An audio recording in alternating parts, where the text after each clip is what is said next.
अस्सलामुअलैकुम। देवता एपिसोड 240। अली तैमूर जंगल की हरी भरी घास पर चारों शाने चित पड़ा हुआ था। रसवंती के हाथ में एक दरख्त की सूखी हुई शाख थी जिससे अभी अभी उसने बेटे पर हमला किया था। मजबूत शाख बेटे के सर पर पड़ी थी जिसके नतीजे में वो जमीन बोस हो गया। हालात माँ और बच्चों को कभी जिंदगी के ऐसे मोड़ पर भी ले आते हैं। वो माँ जो बेटे की एक हल्की सी आह पर तड़प जाती थी और उसकी आह के नतीजे में टेलीपैथी के जल्जले पैदा कर देती थी।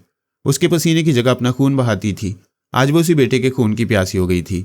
उस पर पहला हमला करने के बाद कह के लगाते हुए कह रही थी, मेरा बच्चा, मेरे जिगर का टुकड़ा। डैगर एंड डैगर भी उसके दिमाग में हंसते हुए कह रहे थे, वाह देवी जी, आपने तो कमाल कर दिया। आला बीबी और अली तैमूर पर आज तक कोई हाथ ना उठा सका, या फिर हाथ उठाने वाला हराम मौत मर गया। आप देवी हैं, आप जिंदा रहेंगी और ऐसे दुश्मनों के सर कुचलती रहेंगी। प्लीज देर ना करें, अली तैमूर का सर कुचल दें। एक हमला काफी नहीं, वो कमबख्त बड़ा सख्त जान है। वो दोनों डैगर एंड डैगर बज़ाहिर रसवंती को शह दे रहे थे और मजीद हमले करने पर आमादा कर रहे थे, लेकिन दरपर्दा उसकी जिस्मानी कुव्वत बने हुए थे। रसवंती नाजुक हाथों से बड़ी सी शाख उठाकर आला बीबी और अली तैमूर पर हमले नहीं कर सकती थी। डैगर एंड डैगर ने उसके हाथों में मजबूती से शाख को पकड़ा हुआ था और उसकी आखिरी भरपूर कुव्वतों को जमा करके हमले कराते रहे थे। उसका हमला आला बीबी पर वक्ती तौर पर कामयाब हुआ था, लेकिन अली तैमूर पर बेअसर रहा था। वारसू रोकी ने पारस और अली तैमूर को मारने का फन सिखाने से पहले अच्छी तरह मार खाने और तकलीफें बर्दाश्त करने और इंतहाई तकलीफ के दौरान हाजिर दिमाग रहने की ट्रेनिंग दी थी। डैगर ने मां के जरिए बेटे के सर पर जबरदस्त हमला किया। दोनों डैगर सामने होते तब भी अली तैमूर आसानी से जमीन चाटने वाला नहीं था। वह महज ये देखने के लिए गिर पड़ा था कि मां के अंदर ममता की हल्की सी भी रिमक रह गई है या नहीं। वो दीदे फैलाकर साकित पड़ा रह गया। रसवंती ने कहा, यह मर चुका है। डैगर एंड डैगर ने कहा, सवाल ही पैदा नहीं होता। कमबख्त फराद के दोनों बेटे सख्त जान है, आप इस मजबूत शाख से इसके सर पर जरबें लगाती जाएं। रसवंती ने दूसरी बार हमला किया। इस हमले में भी दोनों डैगर ने अपनी कुव्वत इस्तेमाल की, लेकिन अली तैमूर ने शाख को पकड़ लिया। फिर उसने पूछा, मामा, क्या आपके दिल में मेरे लिए कुछ भी नहीं हुआ? हल्की सी तड़प भी पैदा नहीं हुई? वो जवाब नहीं दे रही थी। दोनों हाथों से शाख को पकड़े अपनी तरफ खींच रही थी, अपने बेटे की गिरफ्त से छुड़ाकर फिर एक बार भरपूर हमला करना चाहती थी। मामा, जितनी कुव्वत से आप झटके देकर उसे छुड़ाना चाहती हैं, उससे अंदाजा होता है कि आपके दिमाग में ख्याल ख्वानी करने वाले शैतान अपना जोर लगा रहे हैं। वो उठकर बैठ गया। रसवंती शाख को अपनी तरफ खींचने की पूरी कोशिश कर रही थी। उसने मां को खींच लिया। वो बेटे के ऊपर आ गिरी। गुस्से से बोली, खबरदार, मेरे बदन को हाथ ना लगाना। तुम्हें शर्म नहीं आती? मैं तुम्हारी मां के बराबर हूं। वह संजीदगी से बोला, खुदा का शुक्र है किसी तरह तो आपने खुद को मेरी मां समझाए। मुझे अपने दिल की धड़कनों से लगा कर देखें, हर धड़कन मेरे लहजे में माँ माँ पुकारेगी। वो माँ से लिपट गया। वो फितरतन जज्बाती नहीं था। मोहब्बत की शिद्दत से तड़प कर किसी रिश्ते से लिपटना गवारा नहीं करता था। कभी कभी रसवंती ही उसे गले लगा लिया करती थी। आज पहली बार माँ से जज्बाती अंदाज में लिपटते ही उसकी रिस्ट वॉच से एक नन्ही सी सुई निकली, फिर उसकी गर्दन में पेवस्त हो गई। दूसरे लम्हे डैगर एंड डैगर उसके दिमाग से आप ही आप निकल गए। अपनी जगह हाजिर होकर एक ने कहा, यह क्या हो गया? दूसरे ने कहा, रसवंती ने अपनी गर्दन में चुभन महसूस की थी। इसके बाद ही उसका जहन तारीकी में डूब गया। अली तैमूर ने उसे बेहोश करके हमारा रास्ता रोक दिया है। सुपर मास्टर के फौजी अलग अलग टीमें बनाकर हेलीकॉप्टर के जरिए जंगल के मुख्तलिफ हिस्सों में पहुंच गए। डैगर एंड डैगर रसवंती के दिमाग में रहकर मालूम कर रहे थे कि आला बीबी और अली तैमूर जंगल के किन रास्तों से गुजर रहे हैं और कहाँ जाना चाहते हैं। ये बहुत पुराना तरीका था। अली तैमूर ने उस एक जरिए को थोड़ी देर के लिए बेकार कर दिया था। अब इन तलाश करने वाले फौजियों की रहनुमाई नहीं हो सकती थी। उसने माँ को बड़े प्यार से मुलायम घास पर लिटा दिया, फिर उठकर चारों तरफ नजरें दौड़ाने लगा। आला बीबी और पायलट जॉन कारमन एक सिमत जाते हुए दिखाई दे रहे थे। आला बीबी के सर पर पट्टी बंधी हुई थी। रसवंती के हमले से जो चोट आई थी उसकी मरहम पट्टी हो चुकी थी। वो हेलीकॉप्टर की तरफ जा रहे थे। अली ने माँ को उठाकर कंधे पर लादा, फिर खुद भी उधर ही जाने लगा। उसकी मामा ज्यादा देर बेहोश रहने वाली नहीं थी। 15-20 मिनट के बाद होश में आ सकती थी, मगर इसके बाद भी दिमागी कमजोरी के बायस डैगर एंड डैगर को सही मालूमात फराहम नहीं कर सकती थी। उसने हेलीकॉप्टर के पास पहुंचकर आला बीबी से कहा, कम से कम 1 घंटे तक इत्मीनान रहेगा। वहां किसी दुश्मन को हमारे रास्ते पर नहीं लगा सकेंगी। उसने माँ को घास पर लिटा दिया। जॉन कारमन कुल्हाड़ी से झाड़ियों और पत्तों भरी शाखें काट रहा था ताकि झाड़ी और पत्तों से हेलीकॉप्टर को ढांप दे। दूसरे हेलीकॉप्टरों से परवाज करने वाले दुश्मन अब भी उसे देख नहीं सकते थे, क्योंकि उसे घने दरख्तों के साए में लाकर खड़ा किया गया था। ताहम मजीद एहतियाती तदबीर लाजमी थी। अली तैमूर भी एक बड़ा सा छुरा लेकर झाड़ियाँ काटने लगा। आला बीबी ने कहा, आर्मर को हमारे पास आना चाहिए। वह तनवीमी अमल के जरिए रसवंती के दिमाग में गिरा डाल देगा। फिर दुश्मन ख्याल ख्वानी करने वाले हमारे बारे में आसानी से मालूमात हासिल नहीं कर सकेंगे। अली तैमूर ने छुरा एक तरफ रख दिया। माँ को दोनों बाजू में उठाकर आला बीबी से कहा, आप मेरे साथ आएं। माँ को यहाँ से दूर लेकर जाना होगा, वरना ये दुश्मनों को बता देंगी। कि हेलीकॉप्टर को झाड़ियों और पत्तों से छुपाया गया है। वो थोड़ी देर तक चलते रहे। जब हेलीकॉप्टर नजरों से ओझल हो गया तो उसने माँ को एक दरख्त के साए में लिटाकर कहा, मैं जानता हूँ आप बड़ी जीदार हैं। माँ के हमले से बेहोश नहीं हो सकती थी। दरअसल दुश्मन ख्याल ख्वानी करने वाले भी अपनी कुव्वत इस्तेमाल करते रहते हैं। वो एक रस्सी से रसवंती के हाथ पांव बांधते हुए बोला, मुझे आर्मर ने बताया है कि वो दुश्मन डैगर एंड डैगर कहलाते हैं। तुम्हारी माँ के हाथ पांव बंधे रहेंगे तो आइंदा वो मुझ पर हमला नहीं करा सकेंगे। अली ने वापस आकर छुरा उठाया, फिर झाड़ियां काटने लगा। उसने और जॉन कार्मन ने जल्दी हेलीकॉप्टर को झाड़ियों के ढेर में छुपा दिया। फिर अली ने ट्रांसमीटर के जरिए अमेरिका में मुकीम एक फ्रांसीसी जासूस से राब्ता कायम करने के बाद कहा, फौरन आर्मर तक खबर पहुंचाओ, हम इंतजार कर रहे हैं। उसने राब्ता खत्म कर दिया। 1 घंटा गुजर चुका था। माँ होश में आ गई होगी। वो उधर जाने लगा। बात उस वक्त बिगड़ी थी जब बॉस के आदमियों ने नादिया को पेरिस में देख लिया और इधर सोनिया मास्को में नादिया का रोल अदा कर रही थी। आर्मर ने बर वक्त सोनिया को इस गड़बड़ से आगाह किया। फिर उसकी हदायत के मुताबिक तातियाना के दिमाग में पहुंचा।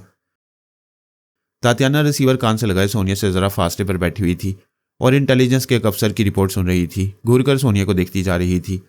सोनिया ने पूछा, क्या बात है, तुम ऐसे क्यों देख रही हो? इस पर तातियाना ने तंजी अंदाज में कहा था, मेरी छटीस मुझे धोखा नहीं देती। तुमने पहली बार जिस अनोखे अंदाज से मेरी जान बचाई, तभी मैंने समझ लिया था तुम सोनिया हो। सोनिया ने कहा, मैंने 2 बार तुम्हारी जान बचाई, 1 बार इज्जत बचाई। अगर सोनिया होती तो तुम्हें जिंदा ना छोड़ती। वैसे तुम मुझे सोनिया क्यों कह रही हो? इसलिए कि तुम नादिया नहीं हो। नादिया पेरिस में मौजूद है। सोनिया और तातियाना के दरमियान थोड़ी बहस होती रही। आखिर सोनिया ने कहा, मैं तुम्हारी यकीन को ठेस नहीं पहुंचाऊंगी। बेशक मैं सोनिया हूं, आप बताओ मेरे साथ क्या सलूक करोगी? तातियाना अपनी जगह से उठकर उसके सामने तन गई, फिर बोली, वही सलूक जो एक मुहिब्बे वतन को अपने वतन के दुश्मनों से करना चाहिए। सोनिया ने कहा, तातियाना तुम इस बंगले में तनहा हो, मानती हूँ कि बड़ी शहज़ोर हो, आज तक अपने दुश्मनों पर भारी पड़ती रही हो। अगर आज भारी ना पड़ सकी तो तुम्हें कौन बचाने आएगा? तातियाना ने कहकर लगाया, फिर कहा, तुम्हें यहाँ लाने का मकसद यही था कि हमारी तुम्हारी गुफ्तगू रिकॉर्ड होती रही। जिस तरह मारिया की रिहाइशगाह के हर हिस्से में माइक लगे हुए हैं, इसी तरह यहाँ भी माइक हैं जो नजर नहीं आते। हमारी गुफ्तगू दूसरी तरफ सुनी जा रही है। इससे पहले कि तुम मुझ पर भारी पड़ो, यहाँ मुसल्लह सिपाही पहुंच जाएंगे। तुम्हारी मक्कारी आज खत्म हो चुकी है। उसका ख्याल दुरुस्त था। जिस मुल्क में कदम कदम पर पहरा हो, वहां के एक बंगले से सोनिया का बच निकलना बिल्कुल ही नामुमकिन था। तातियाना के फातिहाना कह के वहां की चारदीवारी में गूंज रहे थे। सोनिया ने अचानक ही एक उल्टा हाथ तातियाना के मुंह पर रसीद किया। कह के ही यकबारगी रुक गए। वो पीछे जाकर सोफे पर गिरी, फिर उछलकर खड़ी हो गई। तल्ख लहजे में बोली, अच्छा तो गिरफ्तार होने से पहले 2-2 हाथ करना चाहती हो? मेरी भी आरजू थी कि तुमसे कभी लड़कर देखूं कि आखिर तुम क्या चीज़ हो। सोनिया ने कहा, अफसोस तुमने मेरा रिकॉर्ड अच्छी तरह नहीं पढ़ा। मैं हालात की नज़ाकत को देखती हूँ और लड़ने में वक्त ज़ाया नहीं करती। यानी तुम मुझसे बचकर भागना चाहती हो, मगर भागकर कहाँ जाओगी?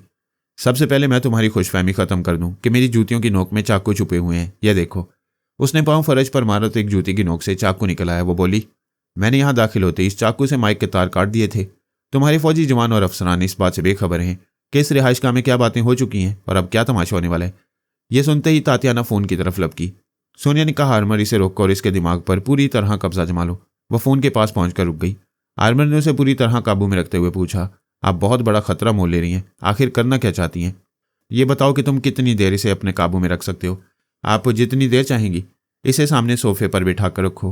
वह दूसरे कमरे में जाकर अपनी अटैची और एक बड़ा साइना उठा कर ले आई। तातियाना सहरज़दा सी होकर सोफे पर बैठी हुई थी। सोनिया ने अटैची खोली, लाइट प्लास्टिक सर्जरी का सामान निकाला, फिर अपने चेहरे पर तब्दीलियां करने लगी। 1 घंटे बाद टेलीफोन की घंटी बजने लगी। सोनिया ने अपनी जगह से उठकर रिसीवर उठाया, फिर तातियाना की आवाज़ में कोड वर्ड्स अदा किए। दूसरी तरफ से कहा गया, मिस तातियाना, पेरिस में देखी जाने वाली नादिया के मुतालिक अभी तक कोई दूसरी रिपोर्ट नहीं मिली। तुम्हारे साथ जो नादिया उसे खरीदने की कोशिश करो। अपनी रिहाइशगाह के माइक का स्विच ऑन रखो। हम यहाँ तुम्हारी और इसकी गुफ्तगू सुनेंगे। अच्छी बात है, आप अभी हमारी गुफ्तगू सुन सकेंगे। वह रिसीवर रखकर कटे हुए तार के पास आई, फिर उसे जोड़कर दोबारा मेकअप करने बैठ गई। वहां से तातियाना की आवाज़ में बोली, नादिया, तुम्हारे सिलसिले में 2 बार फोन आ चुका है। क्या तुम्हारी कोई जुड़वा बहन भी है? फिर उसने खुद ही नादिया की आवाज़ में कहा, मेरी कोई बहन नहीं है। तुम ये सवाल क्यों कर रही हो? वह फिर आवाज़ बदलकर तातियाना की हैसियत से बोली, मुझसे कोई सवाल न करो, मेरे सवालों के जवाब देती रहो। सुना है तुम्हें मेकअप में महारत हासिल है। तुमने यहाँ आने से पहले अपने चेहरे पर प्लास्टिक सर्जरी कराई थी और सोनिया का रूप इख्तियार किया था। हाँ, रेड पावर का बॉस इस बात का गवाह है। वो मेरी प्लास्टिक सर्जरी के दौरान मेरी रिहाइशगाह में मौजूद था। वो रिहाइशगाह के किसी दूसरे कमरे में था। तुम्हारे सामने होता तो फ्रॉड खुल जाता। तुमने सिरे से कोई मेकअप ही नहीं किया था। तुमने नादिया को उसकी रिहाइशगाह से गायब करा दिया और थोड़ी देर बाद बॉस के सामने जाकर यह तासुर दिया कि तुम मेकअप के जरिए सोनिया बन गई हो, जबकि तुम सर से पांव तक पैदाइशी तौर पर सोनिया हो। तातियाना, तुम गलत समझ रही हो। सोनिया तुम्हारी तलाक के लिए अर्ज है कि असली नादिया पकड़ी गई है, वो बॉस की कैद में है और उसने अपने बयान में तुम्हारा फ्रॉड जाहिर कर दिया है। थोड़ी देर तक खामोशी रही। फिर सोनिया ने तातियाना की आवाज़ में पूछा, तुम खामोश क्यों हो? ज़रा ये अपनी अटैची देखो, तुम अभी थोड़ी देर के लिए बाथरूम गई थी। मैंने इसे खोल कर देखा तो ये प्लास्टिक सर्जरी का सामान रखा हुआ था। तुमने ये किस मकसद के लिए रखा था? वो ज़रा तवक्कुफ के बाद बोली, तुम्हारे पास अब कोई जवाब नहीं है। मैं जानती हूँ तुम यहाँ की इंटेलिजेंस में काम करने वाली किसी औरत का रूप इख्तियार करना चाहती हो और किसी तरह जोजो तक पहुँचना चाहती थी। ऐसा कहने के दौरान वो अपना लिबास उतार चुकी थी और अब तातियाना का लिबास उतार रही थी और सोनिया की हैसियत से कहका लगाकर कह रही थी, मैं मानती हूँ तातियाना, तुम बड़ी चालाक हो मगर अहमक भी हो। अपनी रहाइशगाह में लाकर तन्हाई में मेरा पोल खोल रही हो। अब कौन मेरे हाथों से तुम्हें बचाएगा? फिर वो तातियाना की हैसियत से बोली, मैं मानती हूँ सोनिया, तुम बड़ी शाहज़ोर हो मगर मैं भी तुमसे कम नहीं हूँ। इतनी देर में वो तातियाना को अपना लिबास पहना चुकी थी। फिर उसका लिबास पहनते हुए उसने सोफे को एक तरफ उलट दिया। चीख कर बोली, अच्छा तो ये तुम्हारा हमला था, अब जवाबी हमले को संभालो। इसके बाद वो अपनी आवाज़ में चीखने लगी। फिर तातियाना की आवाज़ में बोली, अरे ये क्या कर रही हो? तार काट रही हो? मैं तुम्हें ऐसा नहीं करने। उसने अपनी बात अधूरी छोड़ी और तार काट दिए। फिर बोली, तौबा है, डबल रोल अदा करना बड़ा मुश्किल है। आर्मर, इस लेबॉर्ट्री में ले चलो, जल्दी करो। वो तेजी से चलती हुई लेबॉर्ट्री में आई। वहाँ की बहुत सी बोतलों को और दूसरे सामान को यूं तोड़ने लगी जैसे सोनिया के साथ ज़बरदस्त जंग होती रही हो। तातियाना सहरज़दा सी चलती हुई वहाँ पहुंची। सोनिया ने कहा, आर्मर, इसके दिमाग को आज़ाद छोड़ो। आर्मर ने अपनी गिरफ्त ढीली की। तातियाना ने चौंक कर अपने सामने दूसरी तातियाना को देखा। सोनिया ने कहा, आज से मैं मुहिब्बे वतन तातियाना हूँ। मैं चाहती तो तुम्हें टेलीपैथी के जरिए हलाक करा सकती थी, लेकिन मैं मौका देती हूँ कि तुम मुझे मार डालो, वरना वो तेजाब की बोतल रखी है, मैं तुम्हारी सूरत बिगाड़ दूंगी। उसकी बात खत्म होती तातियाना ने उस पर छलांग लगाई। ये बहुत ही घिसा पिटा हमला था। सोनिया झुककर दूसरी तरफ हो गई। वो फिजा में उछलती हुई आकर फर्श पर गिर पड़ी। फिर तेजी से उठकर खड़ी हुई मगर सोनिया उससे ज्यादा फुर्तीली थी। उसने पीछे से कैंची का दाव इस्तेमाल करके उसे जकड़ लिया। फिर कहा, मैंने तुझे बचाव का मौका दिया था मगर तूने उसे गंवा दिया। अब मेरे पास ज्यादा वक्त नहीं है। फौजी जवान यहाँ पहुंचने वाले हैं, उन्हें सोनिया की लाश मिलनी चाहिए। ये कहते उसने तातियाना के सर पर एक बोतल को दे मारा। बोतल के टूटते ही तातियाना के हलक से फलक शगाफ चीख उभरी। चूंकि बोतल पेशानी की टक्कर से टूटी थी इसलिए तेजाब मुंह पर पड़ा। सोनिया ने उसकी दोनों हथेलियां भी तेजाब में डुबो दी। मेज पर फैले हुए तेजाब पर उसके चेहरे को इधर उधर से रगड़ती रही। फिर उसने टूटी हुई आधी बोतल को खड़ा किया, तातियाना के बालों को मुट्ठी में जकड़ा। इसके बाद उसकी ठोड़ी के निचले हिस्से यानी नरखरे को बोतल के टुकड़े पर दे मारा। ऐसा 2-3 बार किया। नरखरा कट चुका था, सांस की डोर टूट चुकी थी। उसने बालों को छोड़ दिया। वो कटी हुई शाख की तरह मेज पर से फिसलती हुई फर्श पर गिर पड़ी। सोनिया मर चुकी थी। उससे कुछ फासले पर तातियाना खड़ी हुई थी। आर्मर ने आकर कहा, मादाम, आपकी जिंदगी का ये पहलू बहुत ही खौफनाक है। आपने बड़ी बेदर्दी से बल्कि बड़ी दरिंदगी से उसे मारा है। वो आर्मर की बातों को नज़रअंदाज करते हुए बोली, तुम तातियाना के जितने अफसरों और दफ्तरी साथियों के मुतालिक तफसीलात बताते रहे वो सब मुझे याद हैं। फिर भी तुम्हारी मौजूदगी लाजमी है। मैं यहाँ से जाकर जिससे भी मुलाकात करूँ उसके मुतालिक दोबारा बताओ और उसके ख्यालात पढ़ते रहो। मैं किसी मौका पर चूक जाऊँ तो मुझे फ़ौरन टोक देना। चंद लम्हों तक वो बातें करते रहे। फिर गाड़ियों और फौजी बूटों की आवाज़ें सुनाई दी। वह सब अपनी गन्ने तान कर मोहतात अंदाज में आए। फिर लेबॉर्ट्री में तातियाना को देखकर अलर्ट हो गए। एक अफसर ने करीब आकर पूछा, मिस तातियाना, तुम खैरियत से हो? वह थके हुए अंदाज में बोली, मैं थकन और कमजोरी महसूस कर रही हूँ। ये सोनिया की लाश है, इसे यहाँ से उठवा लो। तुम फिक्र ना करो, अभी अस्पताल जाओ, तुम्हारी इलाज के बाद इस सिलसिले में बातें होंगी। एक अफसर उसे अपने साथ बाहर लाया। फिर उसकी गाड़ी में उसे बिठाकर ड्राइव करता हुआ अस्पताल आ गया। उसी अस्पताल में पास कल जेरे इलाज था, मगर ये बात उसे मालूम नहीं थी। उसके साथ आने वाले अफसर ने कहा, इस अस्पताल के चारों तरफ सख्त पैर है, क्योंकि इस मुल्क की 2 मायनाज हस्तियां यहाँ जेर इलाज रहेंगी, एक तुम और दूसरा पास्कल है। सोनिया ने कहा, मेरे सामने उस शैतान का नाम ना लो। अगर सोनिया मुझे ना बचाती तो वो मेरी इज्जत खाक में मिला देता। अफसोस, मैं सोनिया को मारना नहीं चाहती थी, मगर मेरी इज्जत बचाने वाली अपनी जान बचाने के लिए मेरी जान की दुश्मन हो गई थी। डॉक्टर ने कमरे में आकर कहा, मिस, आप ज्यादा न बोलें, आराम से लेटी रहें। मुझे बताया गया है कि चंद घंटे पहले आपको एसाबी कमजोरी में मुब्तला किया गया था। इसके बावजूद आपने सोनिया को मौत की गोद में पहुंचा दिया। हमारी पूरी कौम को आप पर नाज है। वो सोनिया का मुआयना करने और दवाएं तजवीज़ करने लगा। वो सोच के जरिए आर्मर से बोली, तुम ऐसे फरिश्ते हो कि किसी की जान लेना नहीं चाहते। अब हमारे दरमियान फरहाद नहीं रहा। तुम्हारी ये शरीफाना कमजोरी हमारे लिए मसला बन जाती है। क्या मैं आपके लिए मसला बन गया हूँ? मैं चाहती थी तुम तातियाना की सांस रोक दो। फिर ख्याल आया तुम हर तरह हमारी मदद करोगे मगर किसी की जान नहीं लोगे, लिहाजा मुझे जल्द से जल्द उसे ख़त्म करना पड़ा। मादाम, मैं शर्मिंदा हूँ। दरअसल मेरा दिल बहुत कमज़ोर है। मैं किसी चूंटी को भी देखकर सोचता हूँ कि इस नन्ही सी जान को भी खुदावंद करीम ने ही जान दी है। मुझे इसकी जान नहीं लेना चाहिए। अगर कोई तुम्हारी जोजो की जान लेना चाहे तो क्या तुम उसे जान लेने के लिए जिंदा छोड़ दोगे? खुदा ना करे कि मेरी जोजो पर कोई आँच आए। यहाँ आप मौजूद हैं, इंशाल्लाह कोई दुश्मन मेरी बहन को नुकसान नहीं पहुंचा सकेगा। तुमने मेरी बात का जवाब नहीं दिया। क्या तुम ऐसे दुश्मन को जिंदा छोड़ दोगे जो तुम्हारी जोजो को जानी नुकसान पहुंचाना चाहता हो? मेरे खुदा, मैं क्या जवाब दूं? मादाम, मुझे आजमाइश में ना डालें। जो को कुछ हुआ तो मैं मर जाऊंगा। लानत है ऐसी शराफत पर। खुद मर जाओगे, दुश्मन को नहीं मारोगे। आखिर आप ऐसी बातें क्यों कर रही हैं? इसलिए कि जो को अगवा करने वाला पास्कल इस अस्पताल में जेर इलाज है। वो तातियाना की इज्जत से खेलना चाहता था। सेहतयाब होने के बाद जो पर भी बुरी नजर रखेगा। अगर वो ऐसा करेगा तो मैं उसे सजा दूंगा। तुम अभी सजा दे सकते हो, वो जख्मी है। तुम्हारे टेलीपैथी के हमलों को रोक नहीं सकेगा, लेकिन सेहतयाब होने के बाद तुम्हें अपने दिमाग में आने नहीं देगा। तुम उसका कुछ नहीं बिगाड़ सकोगे। अच्छा, मैं उसके पास जाता हूं। वहां पहुंचते उसके दिमाग में जो का तस्वुर पेश करो, फिर उसके चोर ख्यालात पढ़ो। इसके बाद अपने अंदर झांको। तुम्हारी गैरत खुद फैसला करेगी। वो पास्कल के पास पहुंचा, चुपचाप उसके ख्यालात पढ़ने लगा। वो आराम से बिस्तर पर लेटा हुआ था, उंगलियों पर प्लास्टर चढ़ा हुआ था। वो छत की जानिब तकता हुआ सोच रहा था, मैंने तातियाना को हासिल करने का जबरदस्त मंसूबा बनाया था। रास्ते में कोई रुकावट नहीं थी, मगर ये बदबख्त नादिया तवक्को से ज्यादा मुसीबत बन गई है। अब मैं कभी तातियाना को हासिल नहीं कर सकूंगा। उसके सामने बेनकाब हो चुका हूं। शायद वो आइंदा मेरे साथ काम करना पसंद नहीं करेगी और अपने दिमाग में कभी आने नहीं देगी। हमारे आला हुक्काम मुझे ज्यादा से ज्यादा तंबीह कर सकते हैं, मगर सजा नहीं दे सकते। मैं इस मुल्क की रीढ़ की हड्डी हूं। वो मुझे सजा देकर अपने ही हाथों से अपनी कमर तोड़ना नहीं चाहेंगे। आर्मर ने उसकी सोच में कहा, तातियाना मेरे हवास पर छा गई है। मैं नाकाम हो चुका हूं। आइंदा भी उसे कभी हासिल करने का कोई चांस नहीं है। इसके बावजूद उसी के मुतालिक सोचता रहता हूं। क्या सितारों से आगे और भी जहां नहीं है? हाँ, मैं दुनिया जहान की हसीनाओं को चुटकी बजाकर हासिल कर सकता हूँ। तातियाना के मुतालिक इसलिए सोच रहा हूँ कि शर्मनाक शिकस्त बर्दाश्त नहीं हो रही। मैं इंतकाम लूंगा, लेकिन इससे पहले नादिया को ठिकाने लगाऊंगा। इस औरत को जिंदा नहीं छोड़ूंगा। मैं अब भी हैरान हूँ कि उस औरत ने किस तकनीक से मेरी मजबूत उंगलियां तोड़ दी। पता नहीं मैं आइंदा किसी से पंजा लड़ा सकूंगा या नहीं। आर्मर यह सब कुछ सुन रहा था और जो के मुतालिक उसके ख्यालात मालूम करने के इंतजार में था। उसी वक्त 2 फौजी अफसर उसके पास आए। पास्कल ने मुसाफिर के लिए बायां हाथ बढ़ाते हुए कहा, उस औरत ने धोखे से मेरा दायां हाथ बेकार कर दिया। मैं दिमागी तवानाई हासिल होती उसकी जिंदगी बर्बाद कर दूंगा। वो दोनों अफसर उसके करीब बैठ गए। एक ने कहा, हम दोनों आपके वफादार हैं। हमने कसम खाई थी कि नादिया को हराम मौत मारेंगे, मगर अफसोस हमसे पहले तातियाना ने उसे मार डाला। वो हैरानी से बोला, यह कैसे हो सकता है? नादिया ने उसकी इज्जत बचाई थी। इससे पहले 2 बार उसकी जान बचा चुकी है। तातियाना एहसान फरामोश नहीं है। तातियाना मुहिब्बे वतन है। जब यह इंकिशाफ हुआ कि नादिया के भेस में सोनिया छुपी हुई है तो उसने। पास्कल शदीद हैरानी से बोला, सोनिया? क्या वो नादिया नहीं सोनिया है? है नहीं थी, वो मर चुकी है। सोनिया मर चुकी है, पास्कल ने हंसते हुए कहा। कैसी बच्चों जैसी बातें कर रहे हो? क्या वो इतनी मीठी गोली थी कि तातियाना ने निकल लिया उसे? मैं कभी यकीन नहीं करूंगा।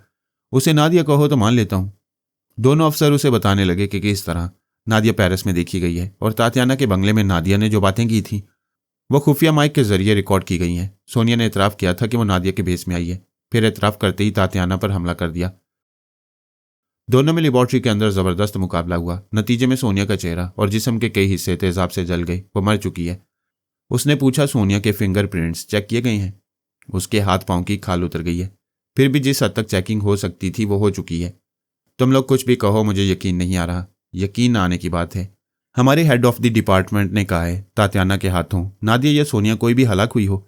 ये बात यकीनी है कि एक खतरनाक औरत हमें नुकसान पहुंचाने से पहले अपने अंजाम को पहुंच गई है। सोनिया की मौत का यकीन करना फिलहाल जरूरी नहीं और ना ही हम उसकी मौत का ऐलान करेंगे। इसका एक बड़ा फायदा है, अगर सोनिया वाकई मर चुकी है तो सुपर मास्टर जैसे मुखालफों को ना उसकी लाश मिलेगी और ना ही उन्हें दुश्मनों से टकराने वाली औरत की मौत का कभी यकीन आएगा। हम डमी सोनिया पैदा करके उसकी दहशत तारी करते रहेंगे। अगर वो जिंदा होगी तो हमारी डमी को झुठलाते मंजर आम पर आएगी। कोई सारी जिंदगी रूपोश नहीं रहता, वो जरूर खुद को जाहिर करेगी। पास्कल ने कायल होकर कहा, यह दुरुस्त है। सोनिया मर भी चुकी हो तो हमें फिलहाल यकीन नहीं करना चाहिए। आने वाला वक्त उस मक्कार औरत को मंजर आम पर ले आएगा। बाय द वे, जो तातियाना के हाथों मारी गई है वो यकीनन एक बला थी। कोई जबरदस्त चाल चलने यहाँ आई थी, मगर ये अमेरिका नहीं रूस है। एक फौजी अफसर ने फखर से कहा, हमारे मुल्क में फरहाद अली तैमूर ने कभी कदम रखने की जुर्रत नहीं की। अगर वो जुर्रत करता तो उसका अंजाम भी सोनिया जैसा होता। उनकी बातों के दौरान आर्मर फौजी अफसरों के ख्यालात पढ़ रहा था। वो दोनों पास्कल को खुश रखने की कोशिश करते थे और खुश आमदाना अंदाज में उसे रूस का बेताज बादशाह कहते। एक अफसर ने धीमी आवाज में पास्कल से कहा, जो का ऑपरेशन कामयाब हुआ है वो सख्त पैरे में है। अगर तुम्हारी दिमागी तवानाई बहाल रहती तो उसके हालात चुपके से मालूम कर लेते। दूसरे अफसर ने कहा, पास्कल, तातियाना से ज्यादा जो हसीन है। फिर वो ज़हीन टेलीपैथी जानने वाले की हैसियत से मंजरेआम पर आएगी। अगर तुम उसे मोहब्बत से दोस्त बना लो, बल्कि उसे शरीक हयात बना लो, तो इस मुल्क में तुम्हारी अहमियत पहले से ज्यादा हो जाएगी। पहले अफसर ने कहा, रसवंती और फरहाद के बाद तुम और जो टेलीपैथी जानने वाले जोड़े की हैसियत से मंजरेआम पर आओगे तो सुपर मास्टर के डैगर एंड डेगर कमजोर पड़ जाएंगे। पास्कल ने कहा, वाकई मैंने तातियाना के चक्कर में जोजो को नजरअंदाज कर दिया था। जब आला हुकाम और आला फौजी अफसरान तातियाना के सिलसिले में मुझे बातें सुनाएंगे तो मैं कहूंगा गवारा हूं, इसलिए गुनाह के रास्ते पर भटक गया था। अगर मेरी शादी जोजो से कर दी जाए तो कभी शिकायत का मौका नहीं दूंगा। ये हुई ना बात। हमें यकीन है आला हुकाम ये शादी इस नुक्ता नज़र से भी कराएंगे कि दो टेलीपैथी जानने वाले एक रिश्ते में हमेशा के लिए मुत्तहिद रहेंगे। जोजो के दिमाग में हमारे मुल्क से वफादारी कूट कूट कर भर दी जाएगी। हमारे हुक्काम को इत्मीनान रहेगा कि जोजो की वफादारी तुम्हें डगमगाने नहीं देगी। आर्मर ने ये बातें सुनने के बाद कहा, पास्कल ये क्यों भूल गए कि आजकल तुम्हारी खोपड़ी फ्री पोर्ट है, कोई भी ख्याल ख्वानी करने वाला आ सकता है। वो घबरा कर बोला, कौन है? Dagger and dagger? नहीं, तुम आर्मर हो। रसवंती और मेडोना को क्यों भूल गए? वो मेरे लहजे में बोल सकती हैं। हाँ, मगर तुम आर्मर हो। मैं तुमसे रिश्तेदारी की बात करना चाहता हूं। वो मैं सुन चुका हूं। तुम मेरे चोर ख्यालात पढ़ लो। जोजो के लिए नीयत बुरी नहीं है। मैं हमेशा के लिए यहां उसका मुहाफिज बन सकता हूं। मुझे यकीन है तुम इस रिश्ते से इनकार नहीं करोगे। अगर तुम्हारी दिमागी तवानाई बहाल रहती तो मेरे इनकार की परवाह न करते। अभी तो तुम्हारी जान मेरी हथेली पर है, एक फूंक से उड़ा सकता हूं, इसलिए बड़ी सादतमंदी से इजाजत हासिल करना चाहते हो। मौजूदा हालात में मेडोना भी आकर मुझे फूंक से उड़ा सकती है। मैं तुमसे जिंदगी नहीं, जोजो की भीख मांग रहा हूं। कोई लड़की अपने शौहर के होते हुए दूसरी शादी नहीं कर सकती। अगर जोजो के लिए नीयत बुरी नहीं है तो उसे उसके जीवन साथी पारस के पास पहुंचा दो। ये मेरे बस में नहीं है। ब्याहता लड़की से शादी करना तुम्हारे इख्तियार में है। एक बात याद रखो, मेरी बहन को हाथ भी लगाना चाहोगे तो तुम्हें जहन्नुम में पहुंचा दूंगा। ये मेरी पहली और आखिरी वार्निंग है। आर्मर दिमागी तौर पर हाजिर होकर थोड़ी देर तक सोचता रहा। सोनिया चाहती थी पास्कल को दिमागी कमजोरी की हालत में ख़त्म कर दिया जाए, एक टेलीपैथी जानने वाला दुश्मन कम हो जाए। इससे अच्छा मौका शायद फिर ना मिले, मगर आर्मर अपनी तबीयत और मजाज के मुताबिक सोच रहा था। उसे पहली और आखिरी वार्निंग दे चुका था, वो जोजो को हाथ लगाने की हमाकत नहीं करेगा। फिर ख्याल है अगर वो दिमागी तवानाई बहाल होने पर जोजो को नुकसान पहुंचाएगा तो मैं बहन को कैसे बचाऊंगा। इस ख्याल के तहत उसने वहां के एक डॉक्टर के दिमाग में जगह बनाई। उसके जरिए पास्कल को हिसाबी कमजोरी का एक इंजेक्शन लगवाया। जब वो कमजोरी के बायस हो गया तो उसने ख्वाबीदा दिमाग को ट्रांस में लिया। उसे अपना मामूल बनाकर 3 बातें जहन में नक्श कर दी। एक तो यह कि वो जोजो को कभी हाथ नहीं लगाएगा। दूसरे यह कि दिमागी तवानाई हासिल करने के बाद आर्मर की सोच की लहरों को महसूस नहीं करेगा। तीसरी बात यह कि हफ्ते में एक बार चुप कर तन्हाई में हिसाबी कमजोरी की दवा इस्तेमाल करेगा और इसका जिक्र किसी से नहीं करेगा।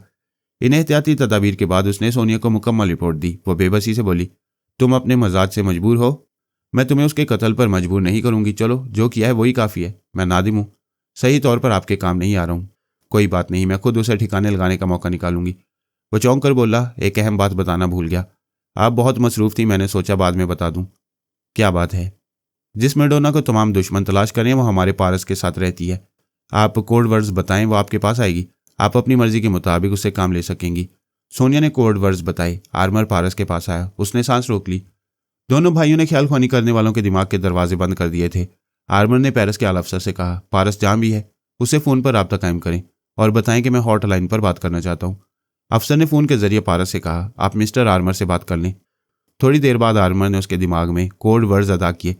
उसने कहा, बुरा न माने, मैं एहतियातन ख्याल ख्वानी करने वालों से दूर रहता हूँ। ये अच्छी बात है। मैं तुम्हारी मम्मा की खातिर आया हूँ। उन्हें अभी मेडोना की ज़रूरत है। वो इन कोड वर्ड्स के जरिए उनके दिमाग में जा सकती है। पारस ने आर्मर के जाने के बाद मेडोना को अपनी तरफ खींच कर कहा, उम्मीद से उम्मीद रखना चाहिए कि उम्मीद पूरी होगी। वो बोली, तुम्हें पा लेने के बाद मैं कोई उम्मीद नहीं रखती। मेरी सारी उम्मीदें और आरजुएं पूरी हो चुकी हैं। क्या मम्मा से उम्मीद नहीं रखते हो कि वो तुम्हारी गलती मुआफ़ करेंगी? हाँ, मम्मा ने मुआफ़ किया तो समझो सब ने मुआफ़ कर दिया। बेशक मैं उनसे यही उम्मीद रखती हूँ। तो फिर मम्मा के दिमाग में जाओ और यही कहो जो मैं कह रहा हूँ। क्या वो मुझसे बात करना पसंद करेंगी? उन्होंने खुद तुम्हें बुलाया है। वो चंद सातों तक हैरानी से पारस को देखती रह गई। वो बोला, क्या तुम्हें यकीन नहीं आ रहा? तुम इतनी बड़ी बात झूठ नहीं बोलोगे, लेकिन अचानक बैठे बैठे तुम्हें कैसे मालूम हुआ कि मम्मा मुझसे बातें करना चाहती हैं? तुम तो आर्मर अंकल को भी दिमाग में आने नहीं देते। यहाँ के एक आला अफसर ने बताया था कि अंकल हॉटलाइन पर ज़रूरी बात कहना चाहते हैं।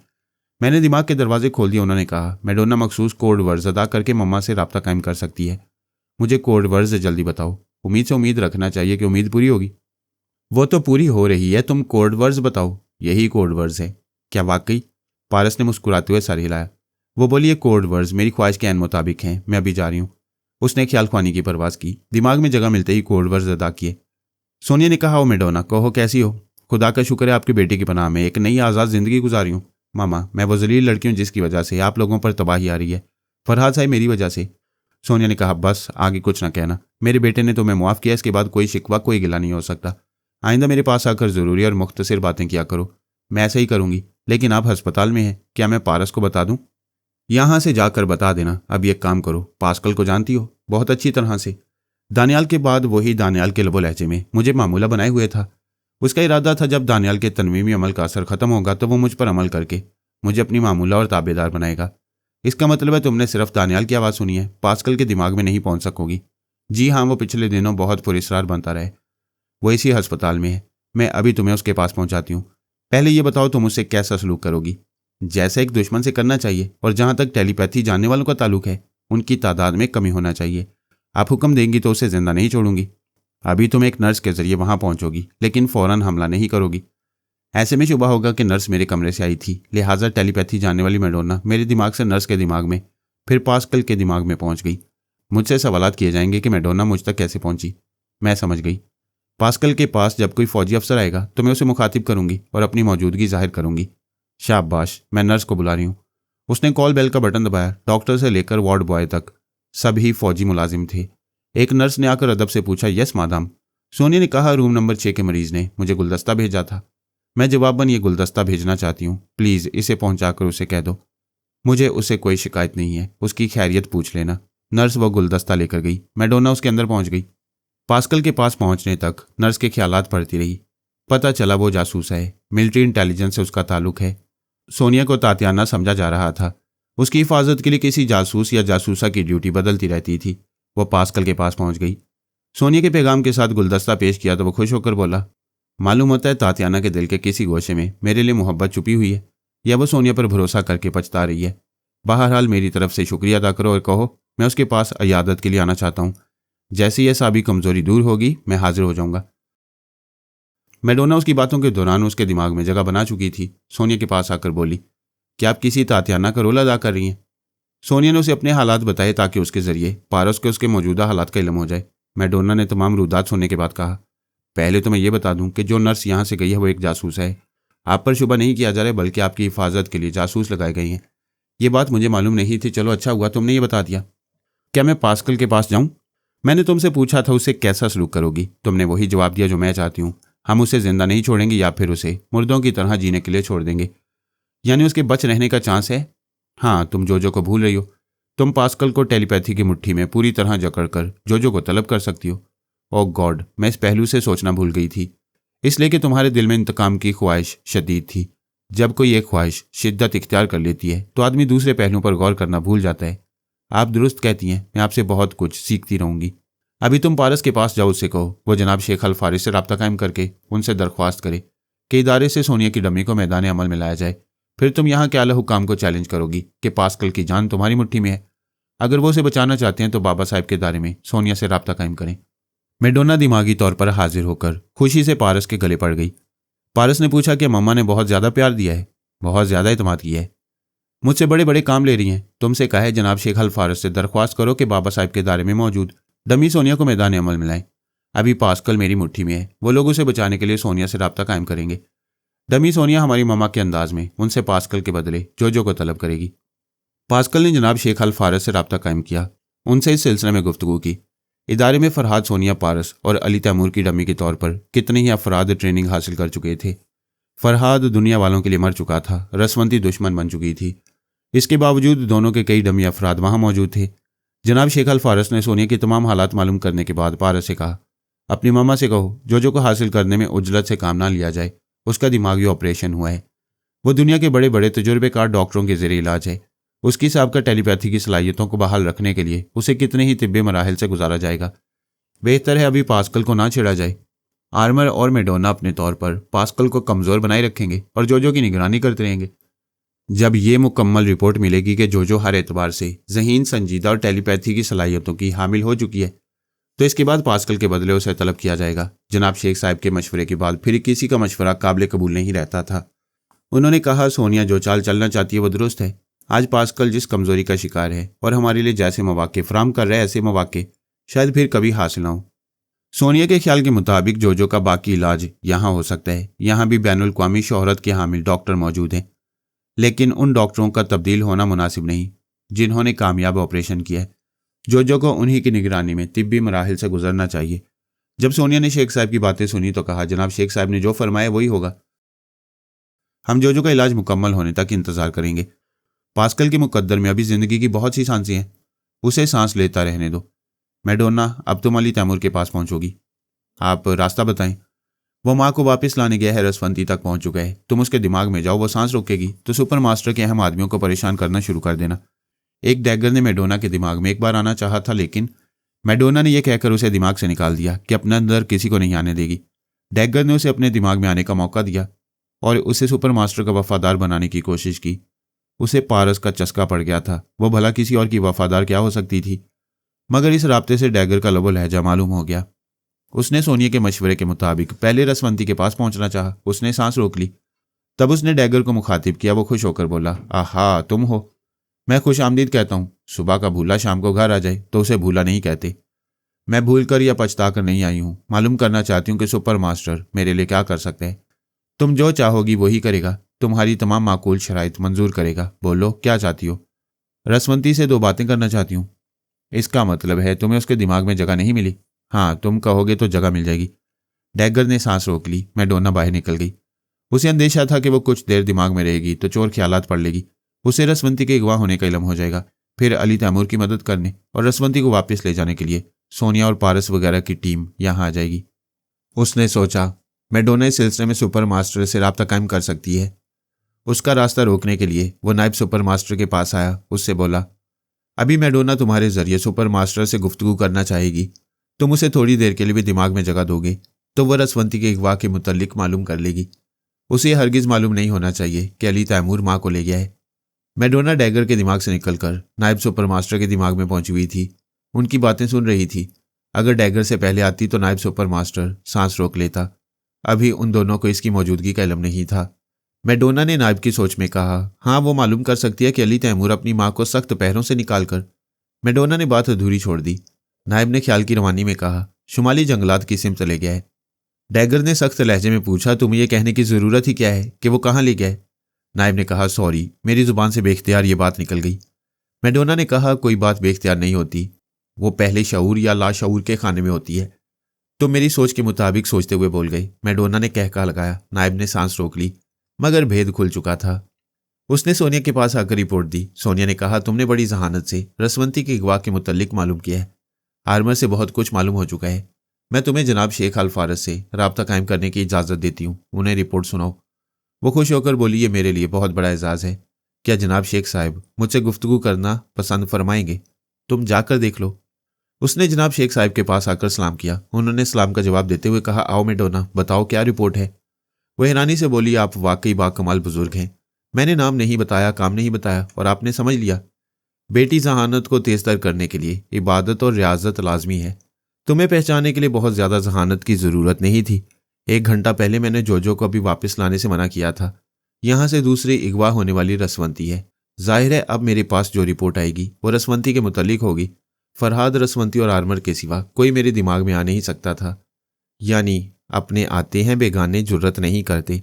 पारस के हवाले से तुम हमारी हो इसलिए मैंने पहचान लिया। ये मेरी खुशनसीबी है कि आपने मुझे अपनों में जगह दी है। आज मुझे यकीन हो गया है कि अपनी गलतियों पर पछताकर सच्चे दिल से तौबा की जाए और तलाफी का रास्ता इख्तियार किया जाए तो तवक्को से ज़्यादा दिली मुसर्रतें हासिल होती रहती हैं। उसने बताया कि अली तैमूर अपनी माँ को सुपर मास्टर की कैद से निकालकर शुमाली जंगलात की सिमत ले गया है। वो कैसे ले गया है, कहाँ ले गया है, कुछ मालूम नहीं हो सका। शेख साहब ने कहा, मुझे आर्मर के जरिए मालूम हो चुका है। उनके साथ आला बीबी और एक पायलट है। उनका हेलीकॉप्टर एक घने जंगल में उतरा था। इसके बाद उनका कोई सुराग नहीं मिल रहा है। तुम कोशिश करती रहो, शायद रसवंती के दिमाग में जगह मिल जाए। वो उनकी हदायत के मुताबिक बार बार रसवंती के पास जाने लगी, मगर नाकामी होती रही। एक बार उसने सोनिया से मशवरा लेने के बाद राब्ता कायम किया। वो बोली, मैडोना, हम तुम्हें अपना रहे हैं। जनाब शेख साहब ने तुम्हें रसवंती के पास जाते रहने के लिए कहा है। तुम खुशी के मारे कुछ बौखला गई हो, इसीलिए रसवंती की तरफ दौड़ती जा रही हो। तुम ये क्यों भूल गई कि इस जंगल में आला बीबी, अली तैमूर और एक पायलट भी है? तुमने इनके पास जाने की कोशिश क्यों नहीं की? एक बार अली तैमूर से सामना हुआ था, मैं उसका लबो लहजा भूल गई हूँ। आला बीबी की आवाज़ मैंने कभी नहीं सुनी। बाबा साहब के इदारे में जाओ। जनाब शेख साहब तुम्हें रिकॉर्ड रूम के इंचार्ज से मुतारिफ कराएंगे। तुम उनकी आवाज़ों के कैसेट सुन सकोगी। काम के वक्त हर पहलू पर संजीदगी से तवज्जो दिया करो। वह फिर जनाब शेख फारस के पास आ गई। रसवंती ने होश में आकर आंखें खोली। वो कमजोरी महसूस कर रही थी। उसने उठने की कोशिश की। पता चला हाथ पांव रस्सियों से बंधे हुए हैं। वो गुस्से से चीखते हुए बोली, खोल दो, इन रस्सियों को खोल दो। अली तैमूर के बच्चे, तेरा बाप भी शैतान था और तू भी शैतान है। मैं तुझे जिंदा नहीं छोड़ूंगी। वो इतना कहकर हाँफने लगी। उसकी समझ में आ रहा था कि कमजोरी के बायस ज्यादा नहीं बोल सकेगी। गला फाड़कर चीखने की वजह से सर चकराने लगा था। वो थोड़ी देर तक आंखें बंद किए सोच के परिंदे को परवाज करने पर माइल करती रही। फिर थक गई। लंबी लंबी सांसें लेने लगी। उसे दूर तक कोई नजर नहीं आ रहा था। वो परेशान होकर बोली, क्या मैं इस जंगल में अकेली हूं? क्या दुश्मन मुझे यहां छोड़ गए हैं? हे भगवान, यहां जंगली दरिंदे होंगे, मुझे चीर फाड़ कर खा जाएंगे। उसने चीखकर आवाज दी, अरे कोई है। उसकी आवाज जंगल में दूर तक गूंजने लगी। फिर अपने दिमाग में डैगर की आवाज सुनाई दी, ओ देवी जी, ये आपके साथ क्या हो रहा है? दूसरे डैगर ने कहा, आपके हाथ पांव बंधे हुए हैं। वो जालिम नौजवान आपको इस हालत में छोड़कर कहां चला गया है? मुझे क्या मालूम कि वो कहां मर गया है? तुम लोग इतनी देर से क्या कर रहे हो? तुम्हारा सुपर मास्टर तमाशा देख रहा है। तुम लोगों को शर्म आनी चाहिए। वो लड़का बेशुमार पहरेदारों के बीच से मुझे जबरदस्ती ले आया और सबके सब मुंह देखते रह गए। अगर उस लड़के को गोली मारी जाती तो पहले वो आपको मार डालता। आपकी सलामती की खातिर पहरेदारों ने मजबूर होकर हथियार फेंक दिए थे। मैं कुछ नहीं जानती। यहां आकर मेरे हाथ पांव खोलो। कुछ मालूम तो हो कि आप कहाँ हैं। इस जंगल में तकरीबन 50 फौजी जवान और 10 अफसरान पहुंच गए हैं। वो मुख्तलिफ टोलियों में बंटकर आपको तलाश कर रही हैं। आप जहां हैं वहां की कुछ निशानियां बताएं। मैं क्या बताऊं, बस ये एक जंगल है। आखिर ये कितना वसी और रीस है कि तुम्हारे फौजी मुझे ढूंढ निकालने में नाकाम हो रहे हैं। यह जंगल 1500 मील के रकबे में फैला हुआ है। आप वहां के दरख्तों, परिंदों और जानवरों के मुताल्लिक कुछ बताएं। यहां कोई जानवर होता तो क्या मैं अभी तक जिंदा रहती? हे भगवान, यहां कोई जानवर ना आए, मैं तो उसे देखते ही मर जाऊंगी। वहां के दरख्त और परिंदे कैसे हैं? क्या आसपास पहाड़ियां, टीले वगैरह हैं? मुझे दरख्तों की पहचान नहीं। सब एक जैसे मोटे, भद्दे, ऊंचे और घने हैं। सुर्ख रंग के तोते हैं। सफेद आबी परिंदे भी हैं। ये हुई काम की बात। आबी परिंदे की मौजूदगी से पता चलता है करीब ही कोई दरिया है। हमारी एक सर्चिंग पार्टी दरिया के किनारे कैंप लगाए हुए है। मेरा साथी डैगर उन्हें तुम्हारे मुतालिक बताने लगा है। जल्दी आपको हेलीकॉप्टर की आवाज सुनाई देगी। आप घास पर लुढ़कती हुई दरख्तों के साय से निकल आएं ताकि परवाज करने वाले फौजी आपको देख सकें। वो डैगर के मशवरे के मुताबिक लुढ़कती हुई जरा दूर गई। फिर थक कर बोली, मैं कितनी दूर जाऊं? चारों तरफ सायादार दरख्त हैं। मुश्किल से जरा आसमान नजर आता है। हेलीकॉप्टर वाले मुझे नहीं देख सकेंगे। थोड़ी देर बाद हेलीकॉप्टर की आवाज सुनाई दी। वह दूर से आ रहा था। गर्दिश करते हुए पंखे का शोर बढ़ता जा रहा था। रसवंती बोली, क्या तुम मेरे दिमाग से हेलीकॉप्टर की आवाज सुन रहे हो? उसे जवाब नहीं मिला। दूसरा डैगर भी थोड़ी देर के लिए किसी जरूरी काम से चला गया था। वह चीख चीख कर हेलीकॉप्टर वालों को पुकारने लगी, मैं यहां हूं। तुम लोग परवाज करते हुए सही जगह से गुजर रहे हो। यह जगह मार्क कर लो। मैं अकेली हूं, जल्दी आओ, मुझे डर लग रहा है। क्या तुम लोग मेरी आवाज सुन रहे हो? आला बीबी ने आकर उसके मुंह पर हाथ रख दिया। वो सर को दाएं बाएं झटक कर मुंह पर से उसका हाथ हटाना चाहती थी। आला बीबी ने कहा, तुम्हारी आवाज क़यामत तक भी हेलीकॉप्टर वालों तक नहीं पहुंच सकेगी। मैं इसलिए चीखने से मना कर रही हूं कि तुम कमजोर हो। ख्वामखा खुद को हल्का ना करो। और तुम्हारे चीखने से जाहिर हो रहा है कि तुम्हारे पास कोई ख्याल ख्वानी करने वाला मौजूद नहीं है। आला बीबी मुंह पर से हाथ हटाकर उसके कानों में रुई ठोंसने लगी। वो झुंझुलाकर बोली, ये क्या कर रही हो? अब तुम्हारे मददगार आएंगे तो हेलीकॉप्टर की आवाज नहीं सुन पाएंगे। तुम भी समझ नहीं पाओगी कि वो हेलीकॉप्टर कहां से गुजर रहा है। उसने एक कान में रुई ठूंसने के बाद कहा, अब मेरी आवाज भी नहीं सुन सकोगी। लिहाजा ये याद रखो और अपने मददगारों से कह दो कि हमें कोई हेलीकॉप्टर तलाश करने आएगा तो हम तुम्हें भूखा प्यासा रखेंगे। ज्यादा खतरा पेश आएगा तो सब मशीन गन से हेलीकॉप्टर के परखच्चे उड़ा देंगे। ये कहते उसने दूसरे कान में भी रुई ठूंस दी। आंखों पर पट्टी बांधी ताकि वो सूरज को भी न देख सके। फिर वो तेज से चलती हुई अली और जॉन कार्बन के पास आई। वो दोनों अपने हेलीकॉप्टर से जरूरत का तमाम सामान निकाल चुके थे। कमांडो लिबास ऐसा था जिसमें कई तरह के हथियार रखने की गुंजाइश थी।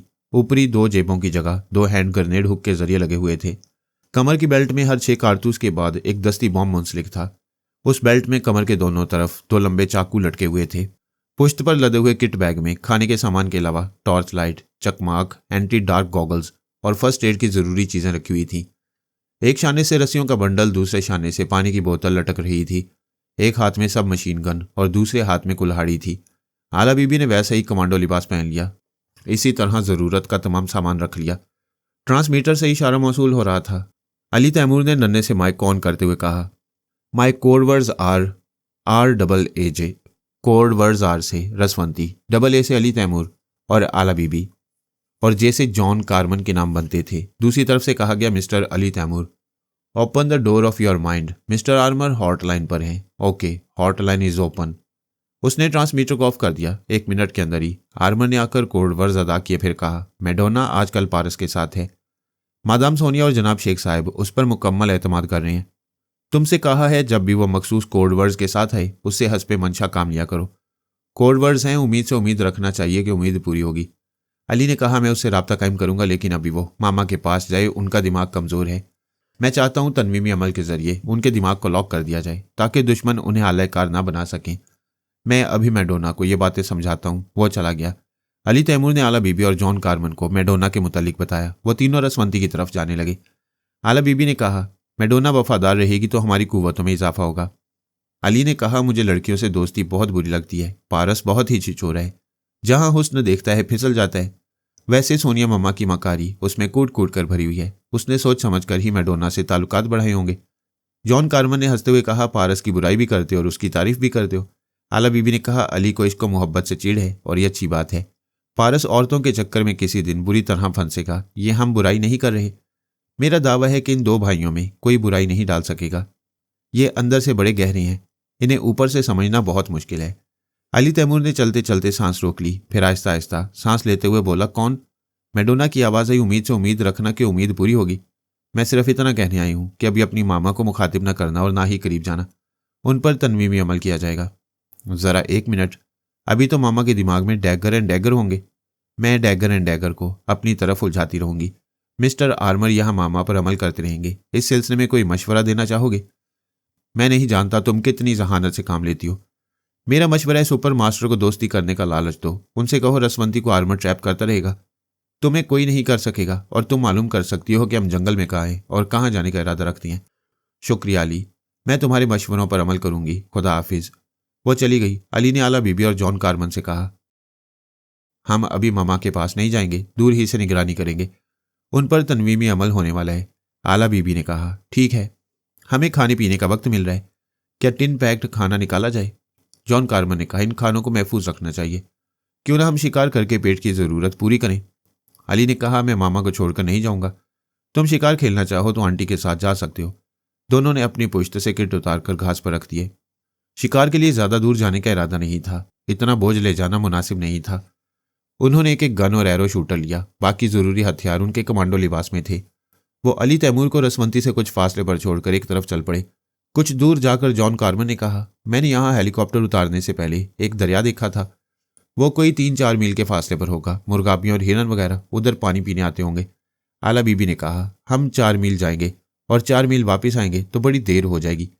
वैसे जाना चाहिए, दुश्मनों की नकलो हरकत का पता चल सकता है। चलते चलते कारमन ने पूछा, आला बीबी, मैं यानी कि मैं तुम्हें कैसा लगता हूँ? देखो, मैंने तुम्हारी खातिर अपना कैरियर तबाह कर लिया है। फौज की मुलाजमत, अपनी तरक्की, अपनी इज्जत और एक शानदार मुस्तकबिल को ठुकरा कर यहाँ आ गया हूँ। मैंने यहाँ लाने से पहले तुम्हें कह दिया था कि तुम्हारा एक नुकसान होगा तो मैं 10 फायदे पहुँचाऊंगी। मुझे एक ही फ़ायदा पहुँचा दो, मेरी दिली तमन्ना पूरी कर दो। आला बीबी चलते चलते धीमी पड़ गई, खला में तकने लगी। फिर उसके मुंह से एक सर्द आह निकली। वो बोली, जॉन, मुझे अफसोस है तुम ऐसी नीयत से कभी मुझे हाथ नहीं लगा सकोगे। मुझ में क्या कमी है? अपनी कमी बेशी को तुम समझो। मैं तुम्हारी इंसल्ट नहीं करना चाहती। वैसे तुम्हें बता दूं कि फरहाद के साथ रहने वाली कोई औरत और किसी मर्द को मर्द नहीं समझती।